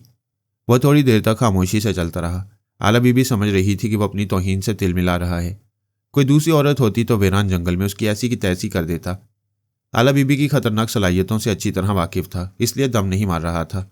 उसने कुछ दूर जाने के बाद कहा, मर्द उसे कहते हैं जो औरत के इनकार को इकरार में बदल दे। अगर मैं तुम्हारे इनकार को इकरार में बदल दूं तो? वो हंसने लगी। उसकी हंसी दूर तक लहराती जा रही थी। वो बोला, इसमें हंसने की क्या बात है? तुम्हारा सवाल मज़ का खेज है। जब तुम मुझे इकरार पर मजबूर कर दोगे तो फिर कोई सवाल ही नहीं रहेगा। बाय द वे, आज तक जितने शहज़ोर दीवानों ने मुझे हासिल करना चाहा वो मर्दाना वार सामने नहीं आए। उन्होंने हमेशा जाल बिछाया और अपनी मुंह की खाते रहे। मैं ऐसा नहीं हूं। तो मैं अपनी मोहब्बत और वफादारी से मुतासिर करके हासिल करूंगा। मैं पहले ही तुम्हारी वफादारी की कायल हूं। तमाम उम्र तुम्हारी कदर करती रहूंगी, हमेशा तुम्हारे काम आती रहूंगी। इससे आगे कुछ ना सोचो, क्योंकि औरत की मर्जी के खिलाफ उसके इनकार को इकरार में बदलने के लिए मक्कारी से काम लेना पड़ता है, और मक्कारी तुम्हें नुकसान पहुंचाएगी। वो घने जंगल के झुंड से निकल आए थे। अभी बेशुमार दरख्तें थे मगर एक दूसरे से दूर दूर थे। खुला आसमान नजर आ रहा था। तकरीबन 200 गज के फासले पर दरिया बहता दिखाई दे रहा था। कई तरह के परिंदे दरख्तों पर अपनी अपनी बोलियां सुना रहे थे। एक पहाड़ी बकरा किनारे पर खड़ा पानी पी रहा था। जॉन कारमन ने अपनी गन सीधी की। आला बीबी ने उसकी नाल पकड़कर आसमान की तरफ उठाते हुए पूछा, तुम बकरे का शिकार करना चाहते हो या दुश्मनों को मुतवज्जा करने का इरादा है? वो परेशान होकर बोला, ये तुम क्या कह रही हो? क्या मैं दुश्मनों की कैद में जाना पसंद करूंगा? जॉन, शिकार बहुत दूर है, हमें कुछ करीब जाना चाहिए। और हम एरो शूटर इसलिए लाए हैं कि गन इस्तेमाल ना करें, क्योंकि गोली चलने की आवाज़ मीलों दूर तक गूंजती जाएगी। दोनों दबे कदमों दरख्तों के पीछे छुप छुप कर आगे बढ़ने लगे। वह शिकार के करीब पहुंचते जा रहे थे। ऐसे ही वक्त फायरिंग की आवाज़ पूरे जंगल में गूंजने लगी। बकरा उछल कर गिरा, फिर तड़प कर ठंडा पड़ गया। दुश्मनों की मौजूदगी कहीं करीब ही जाहिर हो गई थी। जॉन कारमन ने कहा, मैं दूसरी तरफ से छुप कर जाता हूँ।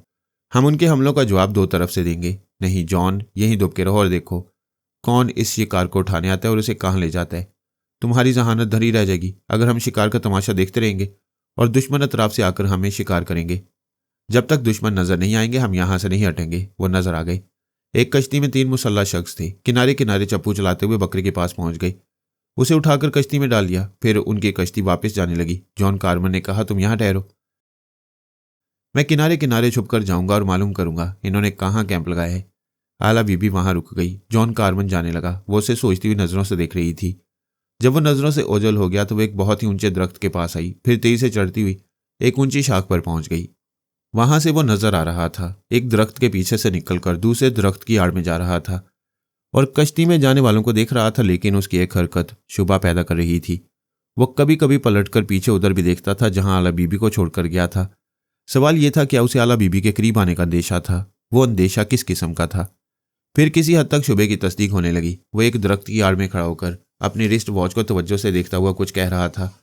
उसने अपनी कलाई की घड़ी को मुंह के करीब कर लिया। शायद वो कुछ कह रहा था। कुछ कहने के बाद घड़ी को कान से भी लगा रहा था। साफ जाहिर था कि वह ट्रांसमीटर के जरिए किसी से बातें कर रहा है और जवाबन बातें सुन रहा है। आला बीबी ने पहले सोचा कि वह ट्रांसमीटर के जरिए अली तैमूर को दुश्मनों की पोजीशन बता रहे।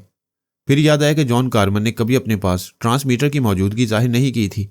वो कलाई की घड़ी को घड़ी कहता था। उसने कभी नहीं बताया कि वो ट्रांसमीटर है।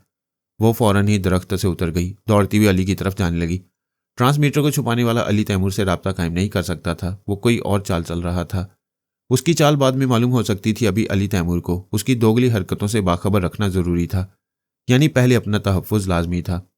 वो दौड़ती और हामती हुई रसवंती के करीब पहुंच गई। रसवंती घास पर गाफिल पड़ी हुई थी। तन्वीमी नींद पूरी कर रही थी।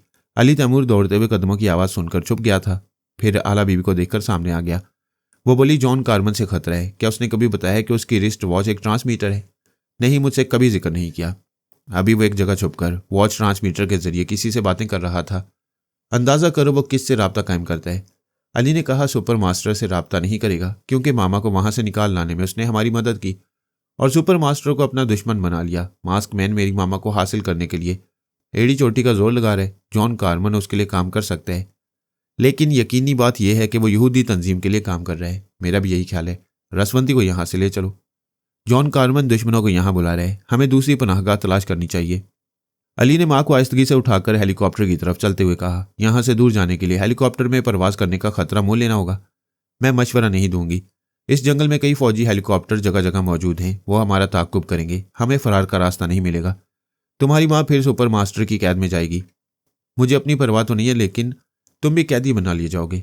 आप दुरुस्त कह रही हैं, लेकिन इन हालात में खतरा मोल लेना ही पड़ेगा। तुम अपनी माँ का बोझ उठाकर कितनी दूर चल सकते हो? माँ बोझ नहीं होती। मैं अपनी माँ को इसी तरह उठाकर दुनिया के आखिरी सिरे तक जा सकता हूँ।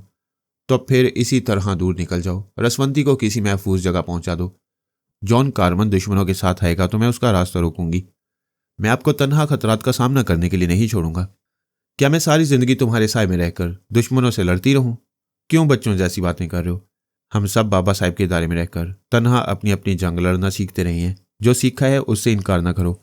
जाओ यहाँ से, वरना तुम्हें भगाना जानती हूँ। आंटी आपकी जहानत को सब तस्लीम करते हैं। मैं आपसे कुछ सीखना चाहता हूँ। बताइए, आप मुझे किस तरह से भगाएंगी? ये कोई पेचीदा मसला नहीं।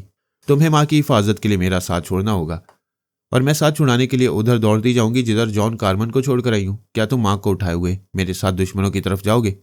ओह, मैं इतनी सी बात भूल गया कि आप मामा को मेरी कमजोरी बना लेंगी। लेकिन इसका एक और पहलू है। मैं मामा को लेकर आपके साथ दुश्मनों का सामना करूंगा। क्या आप उन्हें खतरात में डालना चाहेंगी या मेरे साथ यहां से दूर जाना चाहेंगी? मैं जाऊंगी तो दुश्मनों का रास्ता कौन रोकेगा? दुश्मनों को ताकुब करने दें। आप मेरे साथ इसी तरह चलती रहें। देखें हम बातों बातों में कितनी दूर निकल आए हैं। वो चलते चलते रुक गई, फिर बोली, दुश्मन यहाँ दुगनी रफ्तार से आ सकते हैं। तुम्हारे बाप के ज़माने से जिन असूलों पर हम चलते हैं उसी पर चलना चाहिए। अपनी जंग आप लड़ना चाहिए। उसने एक तय किया हुआ कागज़ जेब से निकाला। वो जंगल का नक्शा था। उसने उसे खोला, फिर नक्शे पर उंगली रखते हुए बोली, हम यहाँ हैं और हमें जंगल के शुमाली हिस्से में पहुंचना है। उधर कहीं एक कॉटेज बना हुआ है। उस कॉटेज के करीब ही एक मैदान में हमारे लिए हेलीकॉप्टर आएगा। तुम माँ को लेकर जाओ, मैं वादा करती हूँ 24 घंटे के अंदर वहां पहुंच जाऊंगी। उसने कागज को तय करके जेब में रखा, फिर खुदाफिज कहकर दौड़ती हुई हेलीकॉप्टर की तरफ जाने लगी। उनके पास फिजाई रास्ते से फरार होने की सहूलत थी, लेकिन जंगल में दुश्मनों के भी कई हेलीकॉप्टर ताकुब के लिए मौजूद थे। अगर वो किसी तरह जंगल से निकलने में कामयाबी हो जाते तो शुमाली हिस्से को अबूर करके कनाडा की फिजाओं में परवाज नहीं कर सकते थे, क्योंकि वो फौजी हेलीकॉप्टर था। कनाडा की फिजाई अथॉरिटीज को इतला दिए बगैर इस इलाके में दाखिल नहीं हो सकता था। वह हेलीकॉप्टर के पास आ गई। उसके स्लाइडिंग डोर को एक जानिब सरकाकर वहां से जरूरी जंगी सामान निकालने लगी। हेलीकॉप्टर से दूर जाकर मुख्तलिफ दरख्तों, झाड़ियों और पत्थरों की आड़ में भारी कुव्वत के बॉम्ब छुपाकर रखने लगी, जिनकी तवक्को थी वो अभी तक नहीं पहुंचे थे। उसे जगह जगह आहनी ट्रैप छुपाकर रखने का मौका मिल रहा था। जॉन कारमन आला बीबी को अपनी मोहब्बत और वफादारी का सबूत देते हुए रसवंती और अली तैमूर को उस जंगल में ले आया था और सुपर मास्टर को अपना दुश्मन बना चुका था। बेशक वो आला बीबी का दीवाना था, उसे हासिल करना चाहता था। रातों को करवट करवट उसके ख्वाब देखता था और ये अच्छी तरह समझता आ रहा था कि उसे दौलत से, ताकत से और आहुजारी से हासिल नहीं कर सकेगा। किसी मक्कारी से ही वो ख्वाबों की ताबीर बन सकती है। आला बीबी को मालूम था कि वो यहूदी है। तमाम यहूदी दुश्मन या कमजरफ नहीं होते। उनकी मोहब्बत और आला ज़रफ़ी की मिसालें भी मौजूद हैं। यूं भी आला बीबी दुश्मनों से काम निकालना जानती थी। उनके मजाज और तेवर को समझती रहती थी। उसने समझ लिया था कि जॉन कारमन सुपर मास्टर के खिलाफ जरूर साथ देगा, लेकिन यहूदी तंजीम के खिलाफ शायद धोखा दे जाए। उसका ख्याल दुरुस्त निकला। वो सुपर मास्टर के खिलाफ रसवंती को उसकी कैद से निकाल लाया था। वह दोहरी चाल चल रहा था। एक तरफ आला बीबी की मोहब्बत का दम भर रहा था, दूसरी तरफ रसवंती को सुपर मास्टर के चुंगल से निकालकर जंगल में लाकर उसे यहूदी तंजीम के अफराद के हवाले करने के मराहिल से गुजरता जा रहा था। उसने यहूदी तंजीम के सरबराह को बता दिया था कि रसवंती को अगवा करने में कामयाबी होगी तो उसे जंगल के किस हिस्से में ले जाएगा। उसने मंसूबे के मुताबिक हेलीकॉप्टर को वहीं पहुंचाया था और बड़ी बेचैनी से अपने लोगों का इंतजार कर रहा था। जब उसने दरिया किनारे बकरे का शिकार करने वालों को देखा तो नाकामी का अंदेशा हुआ, क्योंकि शिकार करने वाले सुपर मास्टर के आदमी थे। वो बहाना करके आला बीबी से दूर गया, फिर ट्रांसमीटर के जरिए यहूदी सरबराह को मुखातिब किया, तुम कहाँ हो, क्या कर रहे हो? सुपर मास्टर के आदमी रसवंती तक पहुंचने वाले हैं। दूसरी तरफ से जवाब मिला, हमारी एक टीम सुपर मास्टर के आदमियों से टकरा गई थी, पता नहीं उस टीम का क्या बना। हम रास्ता बदल कर आ रहे हैं, इसलिए देर हो रही है। नक्शा हमारे पास है, हम आधे घंटे के अंदर पहुंच जाएंगे। क्या सुपर मास्टर की टीम तुम्हारी नजरों में है? हाँ, साइल के जिस हिस्से में टावर की तरह एक ऊंची चट्टान इस्तादा है, वहां उन्होंने कैंप लगाया हुआ है। ये हमारे हेलीकॉप्टर से तकरीबन 5 मील के फासले पर है। इसका मतलब है तुम्हारे आदमी आला बीबी और अली तैमूर पर हमला करेंगे तो फायरिंग और बॉम्ब के धमाकों की आवाजें दुश्मनों के कैंप तक जाएंगी। फिक्र ना करो, मेरे पास जबरदस्त गोरीला फौज है। पहले तो हम खामोशी से रसवंती को अगवा करने की कोशिश करेंगे। नाकामी होगी तो फायरिंग नागुजीर होगी। सुपर मास्टर के आदमी आते हैं तो आने दो, हम निमट लेंगे। जॉन कारमन राब्ता खत्म करके तेजी से चलता हुआ उस दरख्त के पास आया जहां आला बीबी को छोड़कर गया था। वो वहां नहीं थी। उसने चारों तरफ घूम घूम कर नजरें दौड़ाई। उसे ऊंची आवाज में पुकारना मुनासिब नहीं था। आला बीबी का नाम दुश्मनों के कानों तक पहुंच सकता था। फिर ख्याल आया वो दुश्मनों के हत्थे न चढ़ गई हो। वो दौड़ता हुआ हेलीकॉप्टर की तरफ जाने लगा। उसे इसराइली हुकूमत से यरूशलेम में जमीन ने नया कारोबार करने की सहूलतें और 5 करोड़ डॉलर के अलावा इनाम में आला बीबी मिलने वाली थी। अगर वो दुश्मनों के हाथ लग जाती तो आधी मेहनत पर पानी फिर जाता। वो पूरी रफ्तार से दौड़ता हुआ उधर आया जिधर घास पर पहले रसवंती लेटी हुई थी और अली तैमूर निगरानी कर रहा था। अब वहां माँ बेटे नहीं थे। उसने आहिस्तगी से आला बीबी और अली को आवाजें दी, फिर वहां से दौड़ता हुआ हेलीकॉप्टर की तरफ जाने लगा। उसी वक्त उसे एक झटका सा लगा। वो औंधे मुंह गिरा। इसके साथ ही सर नीचे और पांव ऊपर हो गए। वो उल्टा लटकता हुआ कुछ ऊपर गया, फिर दरख्त की एक ऊंची शाख से लटकते हुए झूलने लगा। उसका एक पैर घास में छुपे हुए रस्सी के फंदे में फंस गया था, जिसके नतीजे में सिर्फ खोपड़ी नहीं उल्टी थी, उसका सरापा उलट कर रह गया था। आला बीबी छुप कर देख रही थी। ख्याल था कि उसके पीछे दुश्मन भी आ रहे होंगे, लेकिन वो देर तक तन्हा लटकता रहा और मदद के लिए पुकारता रहा। कौन है? मुझसे कौन दुश्मनी कर रहा है? प्लीज सामने आओ, मुझे मालूम होना चाहिए कि मेरा कसूर क्या है। आला बीबी इत्मीनान से चलती हुई उसके पास आई। वो अपनी कलाई की घड़ी को दूसरे हाथ से ऑपरेट करके यहूदी साथियों को खतरात से आगाह करना चाहता था। उसने कहा, घड़ी पर से हाथ हटा लो, मैं नहीं चाहती कि दूसरी तरफ हमारी बातें सुनी जाएं। वो जल्दी से हाथ हटाकर बोला, ये क्या कह रही हो? ये तो घड़ी है। दूसरी तरफ कौन बातें सुनेगा? ये क्या, तुमने मुझे लटकाया है? हाँ। उसने आगे बढ़कर लटकते हुए हाथ को पकड़ लिया। उसकी कलाई से घड़ी उतारने लगी। वह हाथ छुड़ाने की कोशिश कर रहा था। उसने चाकू निकाल कर कहा, मैं जोर नहीं आजमाऊंगी, कलाई काट कर घड़ी उतार लूंगी। उसने फिर जिद्दोजहद नहीं की।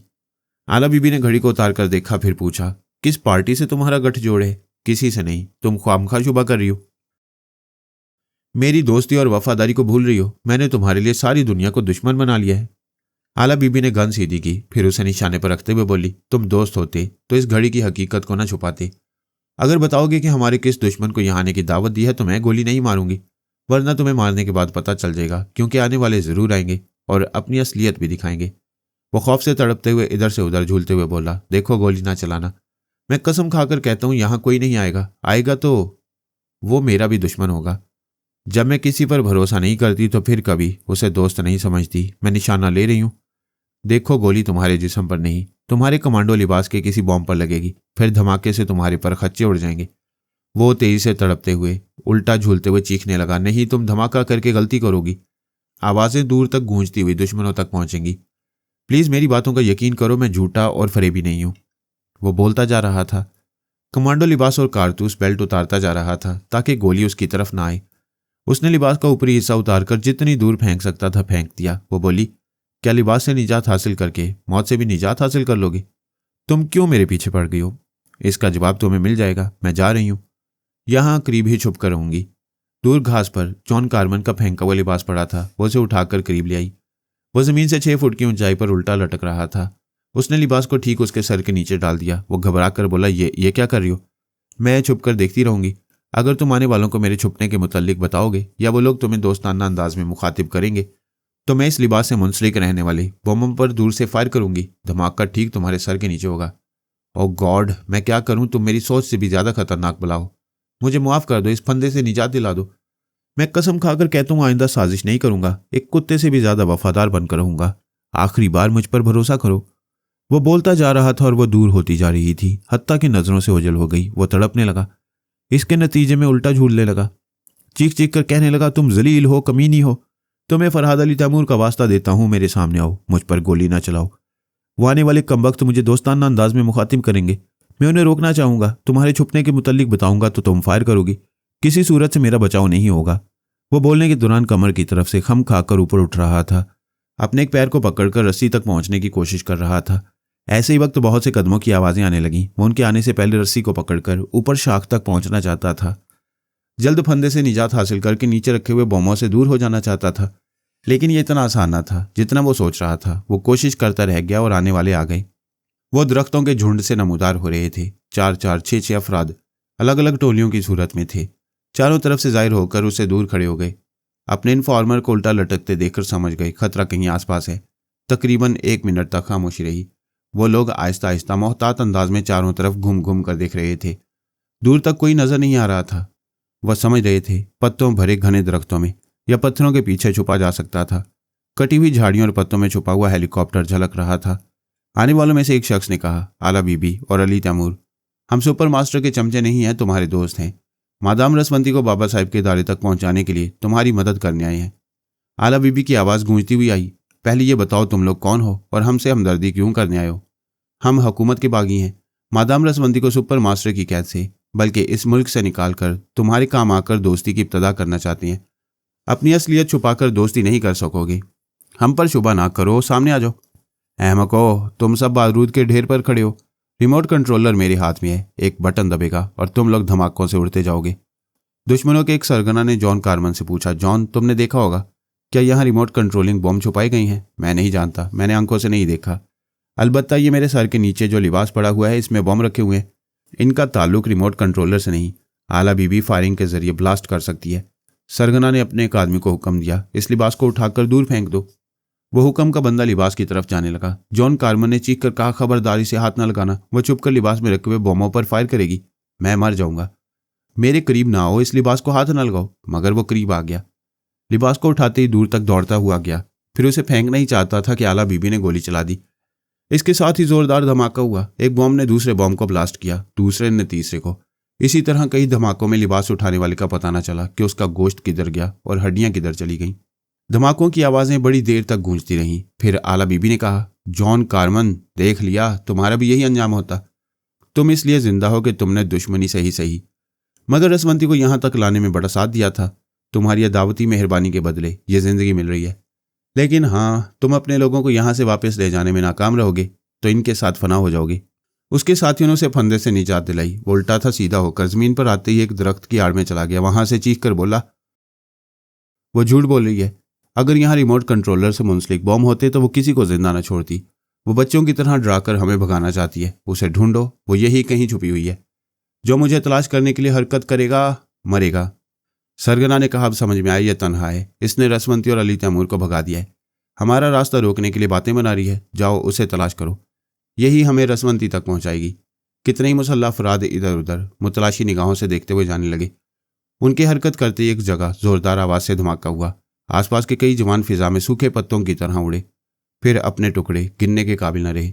उनका ख्याल था दूसरी सेमत ऐसा नहीं होगा, लेकिन वहां भी हरकत करने वालों की पहले शामत आई, फिर मौत आ गई। वो जिधर से जाते जानलेवा धमाकों की जद में आ जाते। देखते ही देखते हार जीत का फैसला होने लगा। वहां सिर्फ 5 आदमी रह गए थे, जिनमें जॉन कारमन भी था। उनके सरगना ने गुस्से से कहा, जॉन, तुमने तो कहा था यहाँ रिमोट कंट्रोल में ब्लास्ट होने वाले बॉम्ब नहीं है। तुम्हारी एक गलत इतला ने मेरे 50 आदमी मरवा दिए। आप मुंह क्या देखते हो, हथियार फेंक दो। जॉन कारमन ने उनके साथ अपने हथियार फेंकते हुए कहा, अला बीबी, ये देखो, हमने हथियार फेंक दिए। शिकस्त खाई हुई फौज के सिपाही गुलाम बन जाते हैं, हम तुम्हारे गुलाम हैं। उसकी आवाज़ आई, तुम में से एक आदमी सीधा खड़ा रहेगा, बाकी उल्टे लटकाए जाएंगे। चलो फौरन एक दूसरे को उल्टा लटकाओ। सरगना ने कुछ कहना चाहा। उसके पैरों के पास मुसलसल फायरिंग हुई। फिर आवाज़ आई, कोई बहस न की जाए, फौरन 4 आदमियों को उल्टा लटकना है। Come on, hurry up. ये कहते ही फिर फायरिंग हुई। वो मशीन की तरह हरकत में आ गई। जॉन कारमन और सरगना ने 3 आदमियों के पांव बांधकर उन्हें रस्सी के जरिए शाखों से लटका दिया। फिर सरगना ने कहा, जॉन, अब तुम्हारी बारी है। वो बोला, मैं पहले भी लटक चुका हूं, अब तुम्हारी बारी है। दोनों में तकरार होने लगी। वो आपस में बहस करते रहे। फिर एक ने कहा, आला बीबी जिसे उल्टा लटकने को कहेगी वही लटकेगा। एक ने आवाज़ दी, आला बीबी तुम फैसला करो। दूसरे ने पूछा, हम में से किसे लटकना चाहिए। जवाब नहीं मिला। उन्होंने बार बार उसे पुकारा। फिर सरगना ने आहिस्तगी से कहा, वो हमें उल्लू बनाकर चली गई है। जॉन कारमन ने कहा, ऐसा ना कहो, वो अचानक ही हमला कर देगी। वो इसी तरह धोखे में रखती है, फिर भागने का मौका नहीं देती।